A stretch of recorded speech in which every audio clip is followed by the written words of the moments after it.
Ready. Satram Sahib बंदगी सभी भक्तात्माओं को, सभी साधु संत समाज को। आज हम दिल्ली में आए हुए हैं और जो लोग आदि अनादि मुक्ति पंथ में जुड़े हुए थे उन लोगों को आत्मज्ञान बोध करवाने के लिए आए थे। और आत्मज्ञान 2 लोगों को बोध करवाया गया है जिनका समय 6 साल पूरा हो गया है। हालांकि नियम 5 साल का है और हमारी लापरवाही की वजह से इनको 1 साल और भी इंतजार करना पड़ा है। तो पहले हैं सपना थापर जिनको मोक्ष ज्ञान करवाया गया, और दूसरे हैं हमारे राजन थापर, इनको भी आत्मज्ञान बोध करवाया गया है। और ये महेंद्र सिंह, इनका अभी नया है, इनका भी समय पूरा नहीं हुआ है। और ये हैं मालती देवी, इनका भी अभी समय पूरा नहीं हुआ है। तो कुछ आपके सामने इंटरव्यू के जरिए बताया जाएगा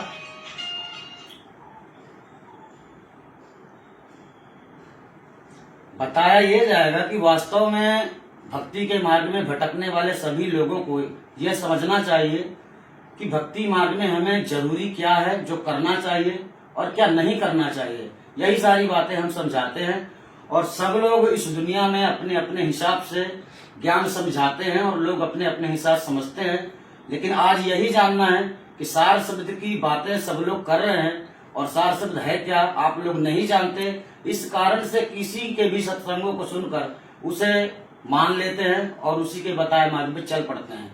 तो हम ये चाहते हैं अगर आपको कहीं पर धोखा हो रहा है तो इनके जरिए, जैसे इनको आत्मज्ञान बोध कराया गया है, इन्होंने भी बहुत कोशिश की है। इन्होंने भी पहले भटकने वाले मार्ग पे चले और एक अच्छे भक्त होने के कारण इन्हें सही मार्ग मिला और आदि अनादि मुक्ति पंथ पर ये पहुंचे और आज ये मंजिल को प्राप्त किए। मतलब इन्हें वो ज्ञान प्राप्त हुआ जो सदगुरु कबीर साहब ने दिया था। क्या ये सच है? जी। आपसे सवाल है कि आपने इस भक्ति के मार्ग में जहाँ से आपने कदम रखा जी, वो पहला स्थान क्या था, फिर आप कैसे कैसे आदि अनादि मुक्ति पर पहुंचे? पहले हम दुर्गा माता वगैरह की पूजा किया करते थे, फिर उसके बाद हम जय श्री कृष्ण बने, फिर उसके बाद हम राधा स्वामी में गए और राधा स्वामी सत्संग व्यास में, राधा स्वामी सत्संग में भी आप गए। उसके तो बाद उन्होंने आपको जो शिक्षा दी उससे क्या पता चला, मन को संतुष्टि नहीं हुई? वो भी उन्होंने डायरेक्शन तो दी कबीर साहब की तरफ, लेकिन इतना भी उनका शुक्रिया है कि उन्होंने हमें डायरेक्शन तो दी। अब जब बिना कबीर साहब के कोई सत्संग पूरा ही नहीं होता, लेकिन उसका सही ज्ञान ढूंढते ढूंढते ढूंढते उसके बाद हम राधा स्वामी गए, फिर उसके बाद हम रामपाल जी के पास गए। अच्छा, रामपाल जी के पास भी आप गए? जी। तो रामपाल जी के पास राधा स्वामी जी के ज्ञान को आपने सुना, कुछ तो अच्छा सुना होगा तभी गए ना जी। वो फिर इसके बाद आप रामपाल जी के यहाँ गए। जी जी जी। रामपाल जी के शिष्य लोगों की मतलब जो बातें हैं, जैसे उनके गुरु जी तो वर्तमान में जेल में हैं, तो उनसे तो मुलाकात आपकी हुई नहीं होगी ना। उनके जो कैंडिडेट होंगे, नीचे वाले होंगे, जो उनके शिष्य लोग होंगे, वो लोग चला रहे हैं जी। तो उन लोगों ने आप वहाँ गए तो आप भी वहाँ ज्वाइन किए, कुछ दिन तो रहे होंगे? जी जी जी। तो मतलब वहाँ पर भी ज्ञान जो वास्तविक चाहिए था आपको जी, जी, वो नहीं जी। प्राप्त हुआ? वो यही था कि जब कबीर साहब को पढ़ते थे तो अच्छा, रामपाल जी के वो कहते हैं कि हीरा गुरु उपदेश है, हृदय भीतर देख, बाहर भीतर रम रहा, ताका नाम कबीर, जाके अलग अगम होना चाहिए वो। तो वो जो जानकारी है वो इनसे मिली, बाकी जानकारी ये किसी के पास नहीं है कि मुझे नहीं मिला कुछ। अच्छा अच्छा। तो जो अच्छा, और कुछ विशेष समाज को बताना चाहेंगे जो रामपाल जी के कुछ ऐसे नियम हैं जो समाज के विरुद्ध है? हम तो यही कहेंगे कि बीजक पढ़िए, बीजक में से ढूंढिए, फिर उसको आप मैच कीजिए, आपको समझ में आए तो जरूर लीजिए, और जब तक मैच ना आए तब तक मत लीजिए। जब आपको समझ में आए तो आपका जो दृढ़ हो जाएगा उसके बाद आप खुद नहीं भटकोगे, है ना। मतलब आपके कहने का ये हुआ कि पहले हर बात को सही समझना जरूर है ना, ज्ञान को समझना। अर्थात आप इन्होंने कहा कि बीजक को पढ़िए। वास्तव में आप लोगों को अगर बीजक पढ़ना है, वास्तविक बीजक, वो बीजक आप लोगों को कबीर गुरु ज्ञान चैनल में प्राप्त होगा। और बीजक के पढ़ने से आप सही रास्ता समझ पाएंगे कि हमें करना क्या चाहिए, हमें भक्ति के मार्ग में ढूंढना क्या चाहिए। ठीक है ना। सदगुरु कबीर साहब ने कहा है, आत्म चीन परमात्म चीन संत कहा वैसो। अर्थात इन चीजों को समझते हुए कबीर साहब की ये मूल वाणियां हैं। अर्थात उन्होंने ये भी कहा कि आत्म ज्ञान बिना नर भटके। उन्होंने बहुत सारी बात कही है। तो आप लोगों की जो वास्तविक खोज है वो है आत्मज्ञान, और ये काम गुरु के बिना, एक सदगुरु के बिना, एक सच्चे वेदी गुरु के बिना साथियों पूरा नहीं हो सकता है। क्या ये सच है? जी जी, कबीर साहब के तो बिना। आपको जो ज्ञान आज बोध करवाया गया है, तो जो सार शब्द की बात है, क्या वो आपको सटीक सार शब्द ज्ञान प्राप्त जी, हुआ जी, जी, है ना? जी, जी। जिस प्रकार से कबीर साहब ने बतलाया जी। है, जो उन्होंने पहचान बतलाई है, उन सब चीजों का आपने सर्च किया कि हाँ सही मिला है, बिल्कुल सही है ना? तो सार शब्द गुरु ही लखाता है कि अपने से कोई ढूंढ सकता है? गुरु लखाता है, बताता नहीं। कोई ध्यान कर सकता है उसका? नहीं आपको ध्यान करने को बोला गया? नहीं आपको पूजा पाठ करने को बोला गया? नहीं कहा, है ना? तो इसी प्रकार से दुनिया में बहुत सारे लोग हैं जो कबीर पंथ में भक्ति तो करते हैं, जैसे रामपाल जी के उसमें ले लो, तो इनका 2 घंटा सुबह पे पूजा पाठ, 2 घंटे शाम को पूजा पाठ, दोपहर का भी है, तो सारा दिन पूजा ही पाठ में लगा दो, मतलब काम धंधा छोड़ो। अर्थात हमारे कहने का तात्पर्य है कि साथियों, भक्ति इतना दुर्लभ नहीं है जितना दुर्लभ लोग समझते हैं।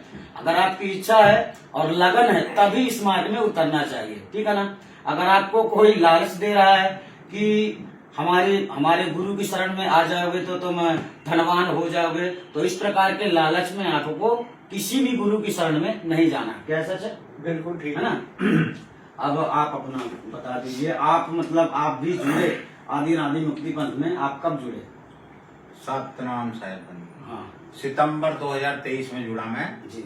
उससे पहले मैं बचपन से ही जब सोता था, बेड पे सोते सोते राम राम राम हनुमान जी करता करता सो जाता था। हाँ तो तलाश तो ऐसे दिल में इच्छा थी कि मुझे परमात्मा मिले। हाँ परमात्मा तो हम गुरुजी के पास ही आके समझा परमात्मा। पहले तो सब लोग भगवान ही कहते थे, और हमारे गुरुजी कहते हैं कि भगवान तो काल भगवान है, निरंजन को भगवान कहते हैं।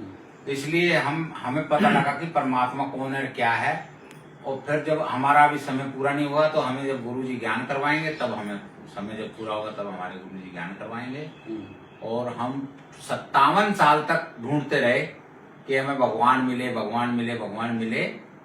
तो जहाँ भी सत्संग सुनते थे कहते थे 10वां द्वार खुल जाएगा, सिमरन करो, ये करो, सिमरन नहीं करते रहो, फलाना ये करते रहो, वो करते रहो, बीमारी खत्म हो जाएगी, फलाना हो जाएगा। हुआ तो आज तक कुछ नहीं, ना 10वां द्वार खुला ना कुछ हुआ।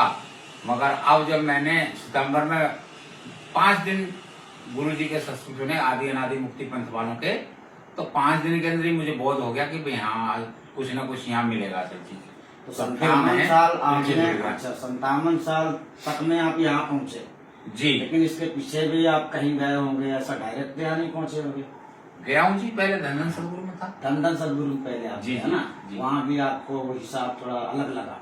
मतलब हिसाब तो दुनियावी हिसाब से या प्राकृतिक हिसाब से सब कुछ सही है, मगर जो चीज ओरिजिनल वाली आत्मज्ञान वाली वो नहीं हुआ। सत्संग सुनाते हैं कि सत्संग में जाओगे ये होगा, फलाना द्वार, तुम्हारा द्वार, ढिमका द्वार, सब ये अलख लोग, अगम लोग, अनामी लोग, इस तरीके से। आखिर आपने जब एक स्थान से दूसरा स्थान बदला तो कुछ तो समझकर बदला होगा ना? मैंने यही समझकर बदला भी, हाँ मोक्ष है। जब हमने अपने गुरुजी का सत्संग सुना, संत देवराज जी का, तो हमें ऐसा लगा कि हमारे यहाँ पे मोक्ष है, मोक्ष होना ही है पक्का। तो हमारे गुरुजी बताते हैं एक लखावे एक छुड़ावे। तो मोक्ष हमारा जब हमारा समय पूरा होगा तो हमें लखाएंगे, तो उसके बाद में हमारा मोक्ष 100%, 1000%, 1,00,000% पक्का है। जरूर ऐसा ही होगा। अर्थात कहने का तात्पर्य है कि बहुत सारे लोग भक्ति के मार्ग में नए हैं, जिन लोगों की सूझबूझ नहीं होती है। कुछ लोग तो बहुतायत भीड़ देखते हैं कि उधर 1,00,000 लोग हैं, उधर 2,00,000 लोग हैं, ऐसा सोच के लोग सोचने लगते हैं क्या 1,00,000 लोग मूर्ख हैं। इस बात को लेकर हम आपको कहना चाहेंगे जो सदगुरु कबीर साहब ने कहा है, और उस बात को समझने वाले इस संसार में बिरले हैं, लाखों लोग नहीं हैं। क्या सही है जी, है ना? जी। लाखों लोग की भीड़ अलग है।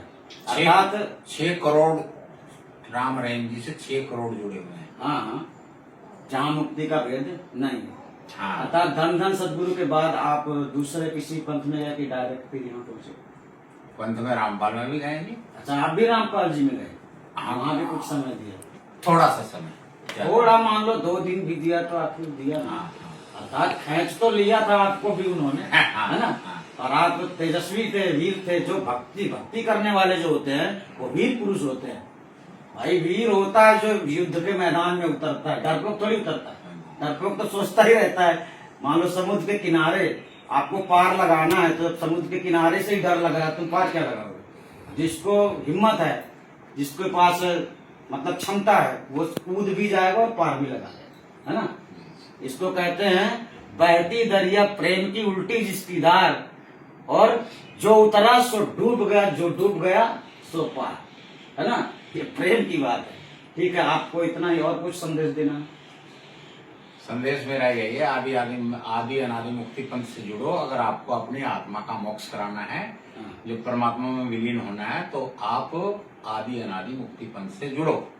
लोग कहते हैं कि पैसा लेते हैं गुरुजी, फलाना लेते हैं। जहां भी जाओगे, कहीं परमार्थ के नाम से ले रहे हैं, कहीं जोत के नाम से ले रहे हैं, कहीं 25,000 रुपए ले रहे हैं, कहीं 21 ले रहे हैं। कहीं मंदिर में जाओगे, वहां भी तो प्रसाद लेके जाते हो 100-200 का, 250 का।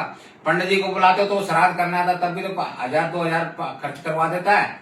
कहीं भी आप जाओगे, कोई ऐसा जगह बता दो मुझे जहां आप पैसा नहीं लगाते हो। यहाँ तो पैसा पहले ठोक के बताया जाता है आपको कि जितनी उम्र होगी, आपने इतना बर्बाद किया है बाहर, वो सेवा करो, तो उस सेवा के बदले आपके कर्म भी कटेंगे और आप सीधे रास्ते लगोगे। इसलिए भाई आदि अनादि मुक्ति पंथ से जुड़ जाओ अगर आपको मोक्ष करवाना है। अगर वापस 84 में आना तो तुम्हारी मर्जी है। तो आप समझ रहे हैं कि इनका कहने का तात्पर्य ये होता है कि पैसा, जहाँ पैसों की बात आती है तो पैसा सांस लेने का भी इस संसार में लगता है, पानी पीने का भी पैसा लगता है, हवा खाने का भी पैसा लगता है। पैसा नहीं लगता है ऐसी कोई जगह नहीं है। अगर पैसा नहीं होगे तो भूखे मर जाओगे। आगे चलते हैं। मालती देवी हैं, इन्होंने भी शायद पहली बार एडमिशन लिया डायरेक्ट कि और कहीं आप? नहीं, एक मेरी फ्रेंड थी जी, उन्होंने कहा कि वो सत्संग में चलोगे तुम, रामपाल को गुरु बना लो। मैंने कहा चलो देखते हैं, चलेंगे। और वहाँ हम देख कर आए तो कहने लगे हमारे यहाँ देसी घी के लड्डू मिलते हैं, देखो प्रसाद में। मैंने कहा तो देसी घी के लड्डू खाने थोड़ा आए हम तो ज्ञान देख रहे हैं कैसा ज्ञान है। फिर 2-4 हमने वीडियो देखी, तो उन वीडियो में देख करके फिर मेरे सदगुरु देवराज जी की वीडियो मेरे सामने आई। थोड़ी सी वीडियो देखी, मैंने तुरंत अपने गुरुजी पे फोन किया और मैं बोली आपका ज्ञान मुझे बहुत अच्छा लगता है, सारी दुनिया में कोई ज्ञान नहीं आपके जैसा। तो फिर मैं बोली कि चला एडमिशन ले लेता। मैंने अपने घर में परमिशन ली, फिर गुरुजी से पूछा, तुरंत फोन किया मैंने तुरंत। फिर उसके बाद मैंने आधार कार्ड भेजा, अपना एडमिशन ले लिया। इनका ज्ञान है वो दुनिया से अलग हटके, ऐसा ज्ञान संसार में कोई है ही नहीं। तो मुझे इतना समझ में आया कि मैं जाना मोक्ष की प्राप्ति में तो संत गुरु देवराज से दीक्षा लीजिए, नाम जुड़वाइए। तो इनके कहने का तात्पर्य है, हालांकि इनको ज्यादा भटकना नहीं पड़ा।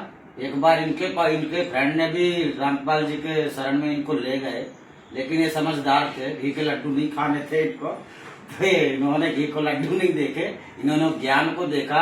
और वास्तव में साथियों, ज्ञान जहाँ तक बोले तो हमारा नहीं है, ज्ञान तो ये सदगुरु कबीर साहब का देन है। और जो सदगुरु कबीर साहब का ज्ञान है वो दुनिया से अलग है। फर्क ये है कि इस संसार में काल ने जिस प्रकार के जाल बिछाए हैं, एक दूसरे को लोग रंभदूत बोल रहे हैं और वो खुद रंभदूत हैं जो दूसरे को रंभदूत बोल रहे हैं। अगर आपको वास्तव में सही जानना है तो कबीर बीजक आपको पढ़ना चाहिए, जिसके बारे में हमने बताया है कि आपको कबीर गुरु ज्ञान चैनल देखना है। ठीक है, अब हम आगे चलते हैं। जिनको आत्मज्ञान बोध करवाया गया है, इनका नाम है सपना थापर जी। आप भी कुछ संदेश समाज को देना चाहते हैं, भक्त समाज को? सतनाम साहिबन की हम लोग भी बहुत जगह भटके, लेकिन हमें जब अच्छा, आप तो साथ में ही भटके होंगे? हाँ, साथ अलग में। अलग क्या भटके? हाँ, उसके बाद बीजक पढ़ी तो हमें कबीर साहब का ज्ञान अच्छा लगा। बीजक कबीर गुरु ज्ञान चैनल में पढ़े थे? हाँ जी, और अच्छा लगा। और इनके जो चैनल है गुरु जी के, ये भी देखे तो हमें समझ आई कि जो हम हैं कौन, हम आत्मा है, चेतन है। तो बस फिर उसके बाद हमें ये समझ आई, क्योंकि और फिर जब इन्होंने हमें बोध कराया तो मैंने इनसे पूछा कि हमें करना क्या है। कहते कुछ भी नहीं। मैंने कहा हमने तो बहुत कुछ किया हुआ है, सारा दिन पूजा पाठ, इतना कुछ, बहुत ध्यान पे भी बैठते थे, सब कुछ करते थे, लेकिन प्रॉब्लम्स और वो सारी की सारी मन की शांति नहीं मिलती थी। तो अब वही है कि जब से हुआ है तो अच्छा लग रहा है बहुत, कि जो चीज इन्होंने हमें लिखाई है। अर्थात जो पहले आप लोग कर रहे थे ये सब करना जरूरी नहीं था ना? जरूरी नहीं था। अभी भी हमारा दिमाग सेट ही नहीं होता कि भाई हमें कुछ नहीं करना।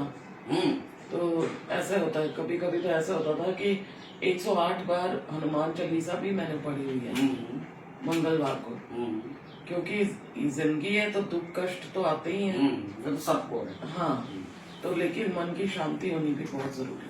मन की शांति के लिए तो ये सब भक्ति का मार्ग चल रहा है, और किसके लिए है?